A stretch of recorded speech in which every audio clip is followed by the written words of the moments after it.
Hi guys, आज के इस वीडियो में हम बज नंबर का प्रोग्राम बनाएंगे using class and object in C plus plus. मीन्स हम किसी भी नंबर को इनपुट करेंगे और चेक करेंगे कि वो नंबर बज नंबर है कि नहीं। तो सबसे पहले आपको ये जानना चाहिए कि बज नंबर होता क्या है। तो यहाँ पे 3 स्टेप है बज नंबर को पहचानने का। सबसे पहला स्टेप ये है कि अगर कोई नंबर 7 से डिविजिबल हो के रिमाइंडर 0 दे रहा है तो वो बज नंबर है। जैसे 28। 28 एक बज नंबर है क्योंकि ये 7 से डिविजिबल होकर रिमाइंडर 0 देगा। सेकेंड स्टेप ये है कि ऐसा नंबर जो 10 से डिविजिबल होकर रिमाइंडर 7 दे, जैसे 77। ये भी एक बज नंबर है क्योंकि अगर हम इसे 10 से डिवाइड करेंगे तो रिमाइंडर 7 आएगा। और थर्ड स्टेप ये है हमारा, ये बहुत ही सिंपल स्टेप है पहचानने का। किसी भी नंबर के लास्ट डिजिट में अगर 7 आ जाता है तो वो नंबर बज नंबर है। जैसे 877, कुछ भी नंबर अगर लास्ट डिजिट जो आपको दिख रहा है ये अगर 7 हुआ लास्ट वाला डिजिट तो वो नंबर बज नंबर है।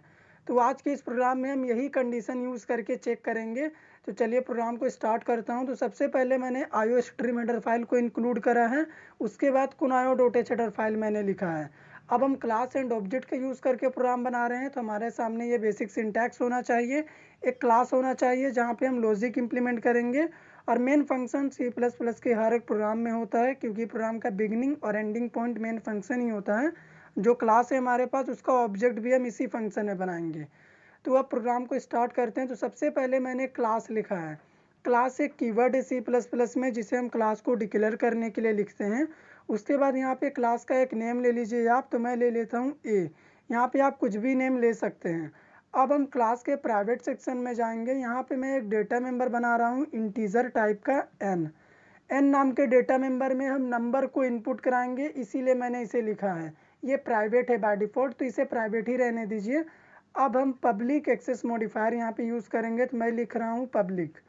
हम पब्लिक सेक्शन में मेंबर फंक्शन इसलिए बनाते हैं क्योंकि मेंबर फंक्शन को हमें ऑब्जेक्ट के थ्रू मेन से कॉल करना होता है। तो अब मैं एक मेंबर फंक्शन बना ले रहा हूँ वॉइड इनपुट। इनपुट हमारे मेंबर फंक्शन का नेम है। इस मेंबर फंक्शन में हम क्या करेंगे, यूज़र से एक नंबर को इनपुट कराएंगे। तो यहाँ पे मैं सी आउट में एक मैसेज दे रहा हूँ डबल कोट्स में, एंटर एनी नंबर।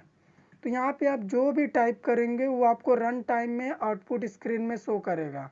तो अब हम नंबर को इनपुट करने के लिए सीन का यूज़ कर रहे हैं यहाँ पे। तो मैंने नंबर को इनपुट करा लिया। एन नाम के डेटा मेंबर को जैसे मैंने लिखा, यहाँ पे एक नंबर इनपुट करने के लिए हमें बोला जाएगा। तो इस फंक्शन का काम हो गया है, इसका नाम इनपुट था, हमने इनपुट ले लिया। अब हम एक और मेंबर फंक्शन बना रहे हैं void output. Output member function में हम क्या करेंगे, रिजल्ट का आउटपुट शो कराएंगे लॉजिक इंप्लीमेंट करके।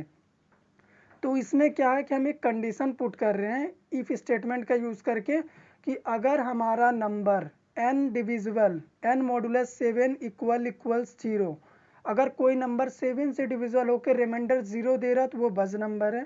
तो यहाँ पे दो कंडीशन था, तो यहाँ पे मैं लॉजिकल और ऑपरेटर यूज़ कर रहा हूँ और एक कंडीशन पुट कर रहा हूँ मैं, अगर वही नंबर 10 से डिविजिबल होकर रिमाइंडर 7 दे दें तो वो भी एक बज नंबर है। और यहाँ पे दोनों में से कोई भी एक कंडीशन ट्रू होगा तो वो बज नंबर होगा क्योंकि मैंने लॉजिकल और ऑपरेटर लिखा है बीच में। तो यही दो स्टेप है क्योंकि लास्ट वाला जो मैंने थर्ड स्टेप बताया था, लास्ट डिजिट जो 7 होगा वो इसी स्टेप में आता है। 10 से डिविजिबल होकर रिमाइंडर 7, तो वो इसी में आ रहा। तो अब हम सी आउट में एक मैसेज दे रहे हैं बज नंबर। तो यहाँ पे आप डबल कोट्स में वही मैसेज देंगे जो आप प्रोग्राम बना रहे हैं, जिस भी चीज़ का प्रोग्राम बना रहे हो वो आप यहाँ पे लिख दीजिए। और अगर बज नंबर नहीं होता तो उसके लिए मैं एल्स यूज़ कर रहा हूँ यहाँ पर। एल्स पार्ट में भी एक मैसेज दे रहा हूँ नॉट बज नंबर। तो ये मैसेज कब प्रिंट होगा, जब हम कोई ऐसा नंबर इनपुट कर दे जो बज नंबर नहीं है, तब ये मैसेज प्रिंट होगा। तो मैंने मेंबर फंक्शन दो बनाया है, दोनों में मैंने अपने रिक्वायरमेंट्स को फिल कर लिया है। अब हम इन मेंबर फंक्शन को कॉल करेंगे। तो मेन फंक्शन में सबसे पहले क्लास ए के लिए एक ऑब्जेक्ट बना ले रहा हूँ मैं। तो मैं क्लास का नेम लिखा ओ ए और एक ऑब्जेक्ट का नेम ले लीजिए आप ओबीजे। ये हमारे ऑब्जेक्ट का नेम है। तो क्लास ए के लिए ऑब्जेक्ट बन चुका है। अब हम इस ऑब्जेक्ट से क्या करेंगे, अपने दोनों मेंबर फंक्शन को कॉल करेंगे। तो मैंने लिखा ओबीजे डॉट इनपुट और मैं यहीं पे लिख दे रहा हूँ ओबीजे डॉट आउटपुट। तो जैसे ही मैंने अपने दोनों मेंबर फंक्शन को कॉल करा ऑब्जेक्ट से, यहाँ पे थोड़ा सा स्पेलिंग मिस्टेक हो गया, मैं करेक्ट कर लिया। तो जैसे ही मैंने दोनों मेंबर फंक्शन को कॉल करा यहाँ ऑब्जेक्ट से, तो क्लास में मैंने जहाँ पे दोनों मेंबर फंक्शन को डिफाइन करा था ये दोनों एग्जीक्यूट करेगा। और यही दोनों मेंबर फंक्शन एग्जीक्यूट होने से हमें पता चल जाएगा कि इनपुट किया गया नंबर बज नंबर है कि नहीं। तो गेट सी एच अब हम लिख रहे हैं, स्क्रीन होल्डिंग के लिए टर्बो सी में हम इस फंक्शन को लिखते हैं। प्रोग्रामिंग क्लोज हो गया हमारा। मैं CLR फंक्शन भी यूज़ कर दे रहा हूँ। गेट सी एच CLR दोनों कुनायो डॉट हेडर फाइल का प्री डिफाइंड फंक्शन है। कोड को सेव करते हैं और रन कराते हैं। तो सबसे पहले हमें एक नंबर इनपुट करना होगा। आप यहाँ पे कुछ भी नंबर इनपुट कर लीजिए, मैं वही नंबर इनपुट कर दे रहा हूँ जैसे 28। तो आप देख सकते हैं 28 एक बज नंबर है। क्यों एक बज नंबर है, चलिए ड्राई रन कर देता हूँ मैं। सबसे पहले मैंने क्या करा, n नाम के डेटा मेंबर में 28 को इनपुट करा। जैसे मैंने 28 को इनपुट करा तो यहाँ पे हमने कंडीशन चेक करा, 28 divisible by 7 equal remainder 0। Condition true हो गया तो हमारा बज नंबर प्रिंट हो गया। एक भी कंडीशन ट्रू, बज नंबर प्रिंट हो जाएगा। एक और रन करते हैं हम प्रोग्राम एक और टाइम्स, और यहाँ पे मैं नंबर इनपुट कर दे रहा हूँ 17। तो आप देखिए 17 भी एक बज नंबर है। क्यों, क्योंकि ये सेकंड वाले कंडीशन में जाके सेटिस्फाई हुआ। यहाँ पे जो मैंने 17 को जब हम 10 से डिवाइड करेंगे तो रिमाइंडर 7 आ जाएगा, और ये कंडीशन ट्रू हुआ तो हमें बज नंबर आउटपुट स्क्रीन में प्रिंट में मिल गया। अब हम एक ऐसा नंबर इनपुट कर दे रहे जो बज नंबर नहीं है, जैसे 23।